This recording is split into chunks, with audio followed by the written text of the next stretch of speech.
Alright, we're gonna sample this. I'm using the King of FM with a Bluetooth keyboard. And we're gonna sample it into the Teenage Engineering Medieval. I've got like I got a new patch pulled up.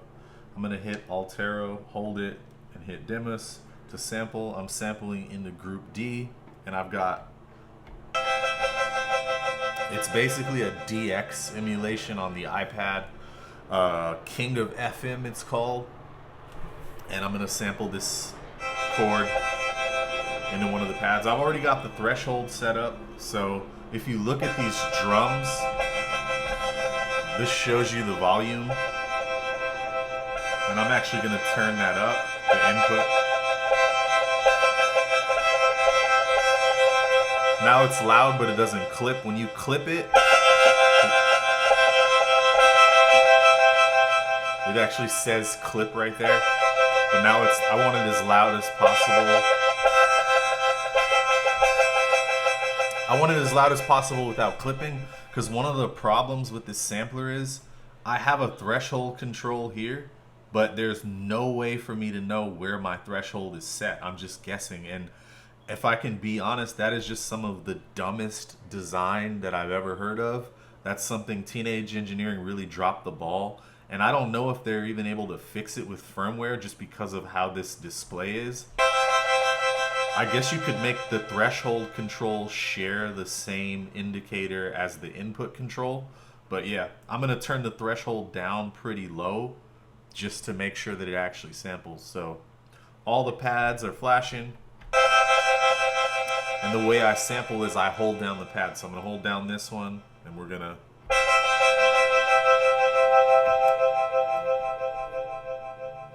and now we've sampled that. Let's test it.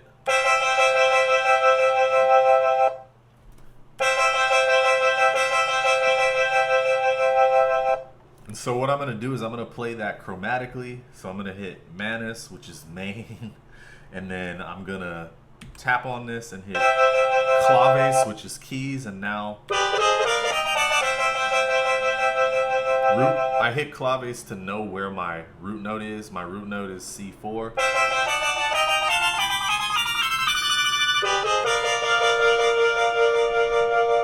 But I want to pitch the sample down a little bit, so I'm going to hit Claves and then this minus button. So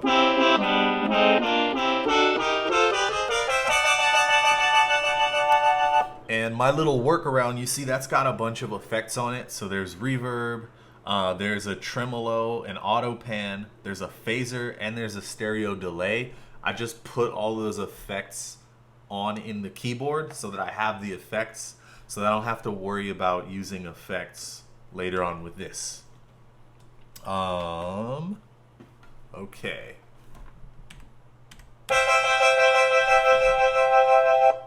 Let me play you through the samples. These are the drums.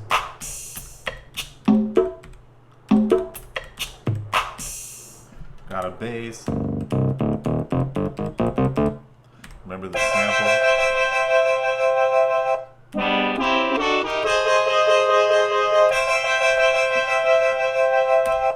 Let's just start with some drums. Make it really easy, 4 on the floor type thing. So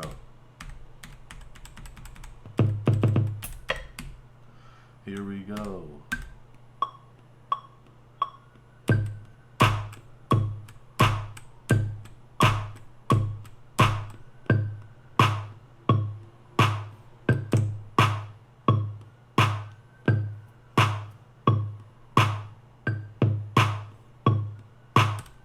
Now I'm gonna redo it.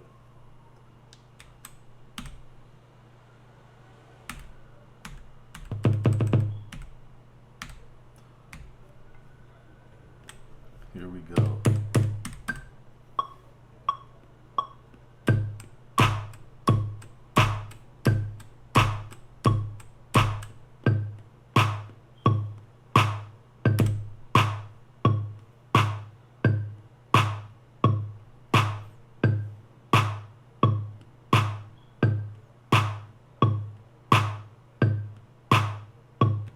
Well, I guess my quantization won't let that extra hit go.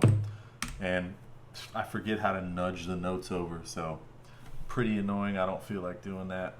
We're just gonna figure out something else right now.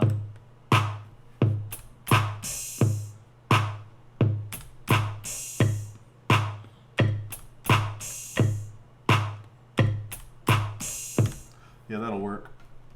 Okay.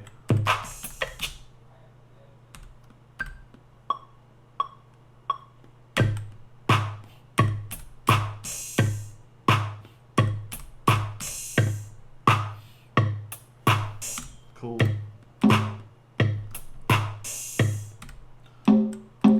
Let's go to Sonus.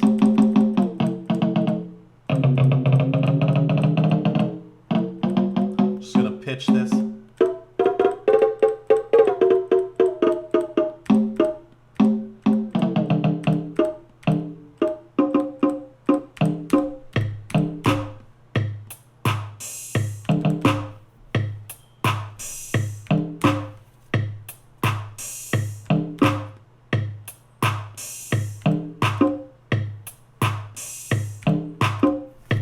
Yeah, I'll add that. Why not?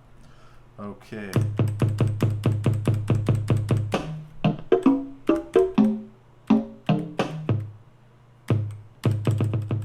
I gotta go back to Manus. See, I almost messed up my sample there. There we go. Okay.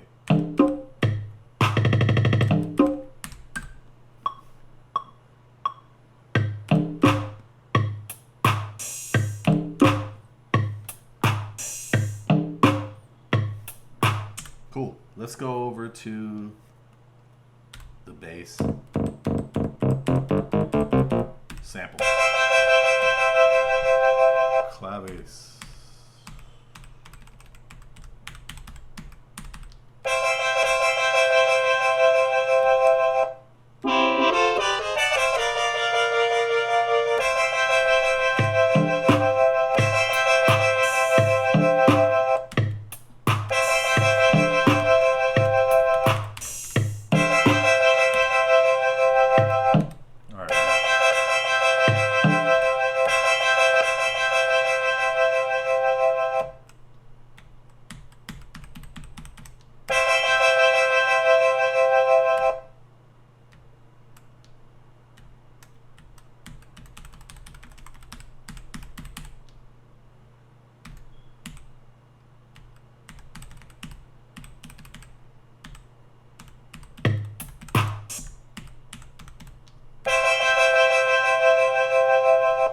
My sample is here.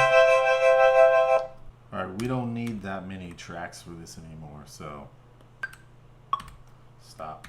Cool, I think I figured it out. It's a loud sample. It is really loud. I wish I could have it a little bit lower so that I could mess with the threshold, but since I don't know where the threshold is at any time, I had to cook it, so just gotta make do.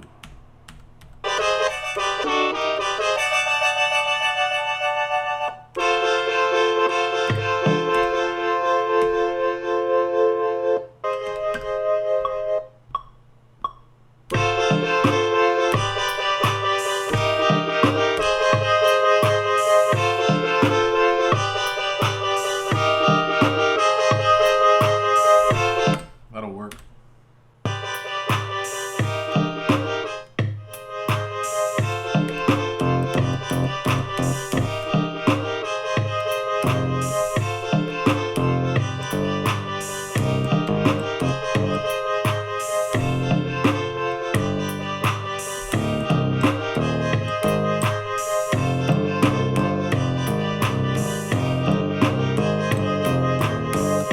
Yes, that does work. Let me take down to 2.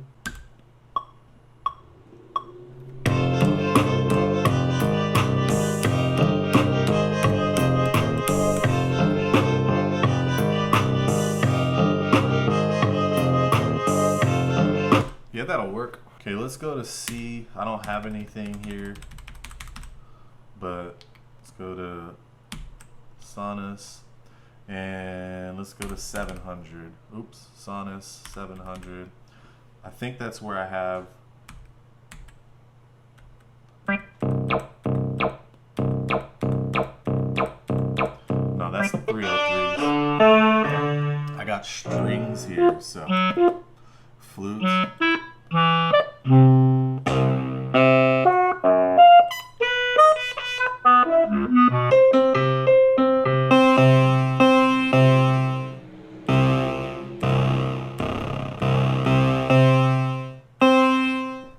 Yeah, let's use that one. And let's turn it down a little bit, so. All right, that'll work. Let's go back to Manus. How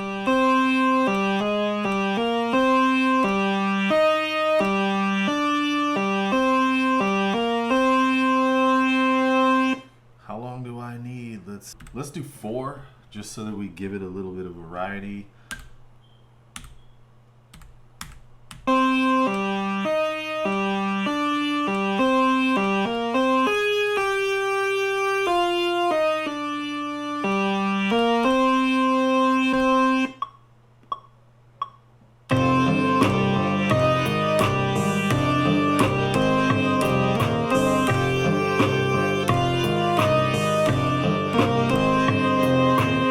Alright, let's mess around with some effects. So I'm in Manus.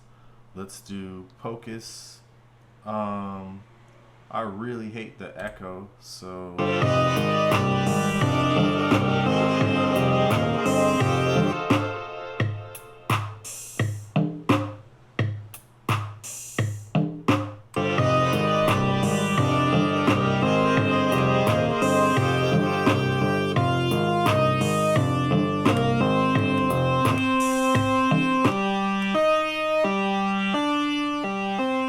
alright, let's mess with the echo now.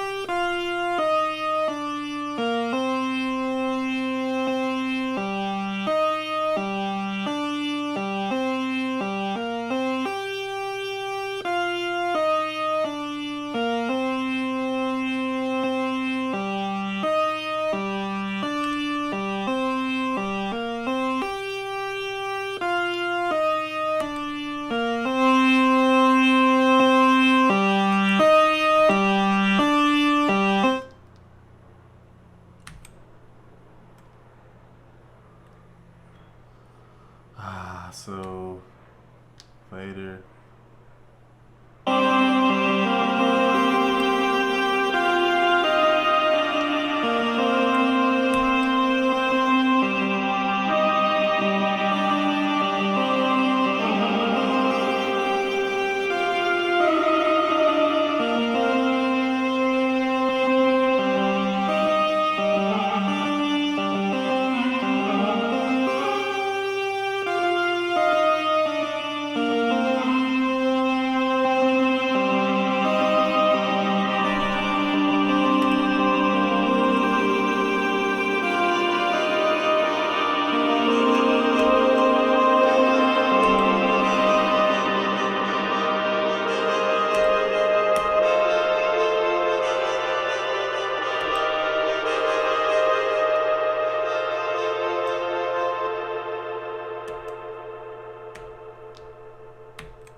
All right, we got fader problems. This happens. This happened quite a bit with this unit for me. You're supposed to press this, hold down fader. I'm gonna go to live, and that should turn up, yeah, the level of this patch, but it's clearly not. So now I go hold this down. I hit fader. I'm gonna hit Pocus, which is the effects. I got the effects up. I got absolutely nothing. So now fader, live. Okay, fader, live. Yeah, it's pretty much killed my fader is live, so let's turn up A. Yeah, this glitch happened, so I gotta turn it off. And these are just some of the things that happen here. I think it's the memory. Now it's back.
Somewhere along the line it just cut out my sample and I have no idea what's going on. So let's go to sample mode. I'm in this one. I hear absolutely nothing. It just, I never deleted the sample. I never pressed the buttons to delete the sample, but for some reason it's gone. My sample's gone, so I cannot hear that sample. Hit fader, the fader's on live. It does absolutely nothing.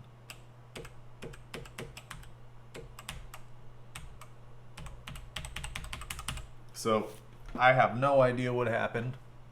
I'm gonna have to go back and watch while I edit this.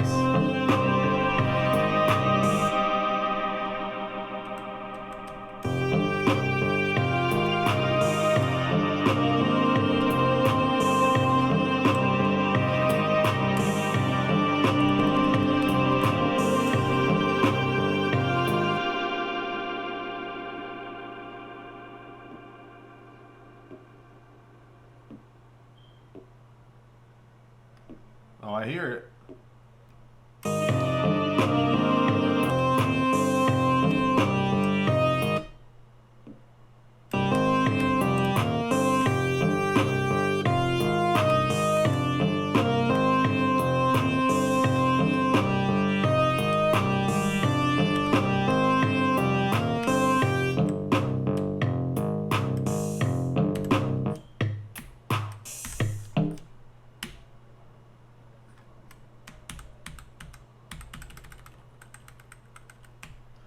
Yet none of these even exist, and I don't know what's going on. You can kind of hear the sample actually if you listen.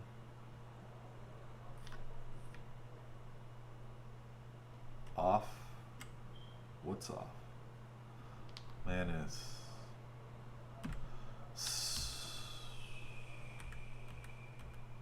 Let's have some fun.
So that's pretty annoying. I was gonna attribute the sample dropping out to the voices, me exceeding the voice limit, but then I remembered that when I first recorded in pattern C with pattern A, which was the drums, pattern B, which is the bass, and pattern D, which was the sample, it was playing fine. And it wasn't until I introduced the effects that it started to act weird and eventually dropped out, and then the sample itself stopped playing. So this is not the first time that that's actually happened. I tried to record something with samples the other day, and exactly the same thing happened. So I don't know if it's my particular unit or anything like that, but it's pretty annoying. As much fun as I'm having with this thing, there are some annoyances. Now, the biggest annoyance so far has been the lack of being able to see where you're at as far as parameters go. And I wasn't aware of how the KO2 worked in depth before I got this one, because I did watch videos about the KO2 when it first came out, but I didn't watch any deep dives into how you use it. And when I first got this, I assumed that both devices had no way to tell where you were with parameters. But then I watched, so since there's a lack of videos explaining the functionality of this, I watched some of Sun Woo's videos and some other videos where they delve into how to use the KO2, and it became apparent to me that in the KO2 you actually have indicators. They're not the best indicators, you know, they're not extremely granular or anything like that, but it's better than having no indication of, for instance, where your threshold level is when you're trying to sample into this. And actually, the first time I tried to sample into it, I was wondering what was happening because I kept holding down the pad to record the sample and then nothing would play back. And finally, after restarting it a bunch of times and doing all this crap, I realized my threshold was too low, but there's no indicator. So I had to just keep playing the source into it and keep adjusting the threshold and then try to sample and then try to play back. And eventually it played back. But that's a big problem. There's also no indication of where you are as far as the effects go. And Sun Woo did a video directly comparing this to the KO2. And I gotta say, I definitely like the delay effect in the KO2 better. Like, the delay in this is pretty much unusable for me. That's why with the sample, I turned delay on in the sample so that I didn't have to try to use a delay on this. The only thing that I really like using in this is the compressor they have on it, the master compressor. It's fine. It's not great, but it's fine. And then the reverb. I like putting the reverb on everything outside of the bass and drums. So if there's a sample, one of the melodic elements, and you know. But yeah, that was just extremely frustrating. I'm going to go back and watch the video and see if there's anything that I did before I upload this. I'll keep it in there just to see, because if I did inadvertently hit a button, which I'm pretty sure I didn't do, it's good for people to be able to see how easily it is to mess up whatever you've made, how finicky this thing can be. But yeah, I'm pissed off right now because I was kind of happy with what I had, and I liked the sample of the keyboard, of the little keyboard pad that I made. So I'm gonna have to try to figure out what went wrong with that, why the sample won't trigger anymore. It was making like a really muted sound, but unfortunately that's all I could hear. So yeah, I'm not sure what the hell that was. This thing, it's fun. It's got its quirks. I need to get back to making some music on the MPC, because on the MPC it's nice because I'm not walking on eggshells. My biggest complaint about this thing is just due to the lack of visual feedback for a lot of the things that you do. You feel like you're walking on eggshells when you're creating, and that doesn't lead to the best music making experience for me. Like, using the MPC One is, I'm extremely grateful for that thing now. After I've been using this for about 5 days, And I haven't touched my MPC. I've only made music on this and played my guitar, my bass, had a rehearsal. We're extremely fortunate as modern MPC users, because this workflow is like what the old samplers were, and yeah, that's so annoying. Like, there's really no excuse for all those types of glitches like that in 2024. A product that costs $300, like $300 isn't the most money, but for what you can find on the used market for $300, and what I can do on my iPad with Beatmaker 3, which is like, I don't know, like $30. Granted, you have to have an iPad, but you can find a used iPad that'll run Beatmaker 3 for $200, you know? You can get an iPad mini and you do all that, you know? And you don't, especially if you're just making sample-based productions, you don't need an interface, you don't need anything. If you wanted to sample into it, it's just as, you're going to go through just as much to get the stuff into Beatmaker 3 as you would with this if you're trying to sample like an instrument in. But if you're going to load samples into this on the computer, it's super easy to do that with Beatmaker 3. And especially if you use iCloud or you use Dropbox, like, you can get the stuff over there really easy. So in my opinion, like what just happened, this device is brand new. Had it for 5 days. Haven't dropped it. I don't slam it around. I have a lot of musical equipment. I know how to take care of it. That is just inexcusable in my opinion. But I'm gonna go back and hopefully it's something that I did, even though I doubt it, because that's just one of the type of quirks that I've been experiencing with this thing. I'm gonna give like some recommendations right now. I don't recommend this Medieval. The lack of the visual feedback, the difference in the effects, like the echo effect in this is trash in my opinion. Like, I've tried to use it, but I don't. When I heard the difference between that and the delay on the KO2, I was like really thoroughly pissed off. But really, I bought this because it's a new device, and I know that type of content on new devices, it'll really get views. So I got it just to test it out. I'm probably not going to keep this. I do want to make another video comparing this to the MPC One, even though it's not a fair comparison because of the difference in price. But you can find, I've seen MPC Ones used on the market for $425, so that is pretty close to what you pay for this. You pay $300 for this. For another $125, you can do everything. You can sample, you can sequence. The sampler's better. You have visual feedback. You have a touch screen. You have endless encoders, so that when the parameters of something change over, you're not in a weird spot with the knob, and then you have to like turn it to get to where it is and then turn it back, which is really a pain in the ass with this because you don't have visual feedback for that at all. So you don't even know where you're turning to, and you just get lost really badly.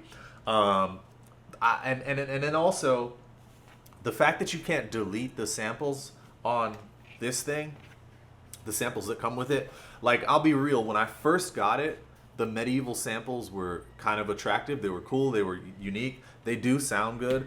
But I was over them after the first 2 days. And I loaded my own samples into this. And I filled it up so quickly. Because this only has 32 megabytes of sample storage. It has half the sample space that the KO2 has. And the built-in samples in the KO2 you can delete. So there's just no way that I would recommend this Medieval over the KO2. It's just not a smart purchase. Now, if you already have the KO2 and you're just a collector, you want to buy this, then for sure. If you want to buy it just for the looks, then yeah, but like, this really does not have enough space in my opinion. And the lack of visual feedback is just abysmal. And then they should have resampling. They really should have resampling, you know, like if they had a resample function on these, it would be great, because then you could, you know, do everything. Like, you could assign an effect, you resample that, and then you just have all of your space, and you can use different effects, because you can only use one of the effects on this at a time, you know. And yeah, it just, I don't know why they have, and a lot of people are like, hopefully in a firmware update, but let's be realistic. I think the KO2 came out 8 months ago, and there hasn't been any update where you can resample on it. So nothing instills me with confidence that they're gonna give us that functionality on this guy. So probably gonna sell this. Yeah, I'm not. Don't doesn't seem like it's something that I want to keep. But I am gonna mess with it for a few more days. I'm gonna make a video comparing this to the MPC One Plus, like just using the same samples and creating something, just to compare the ease of use of one versus the other.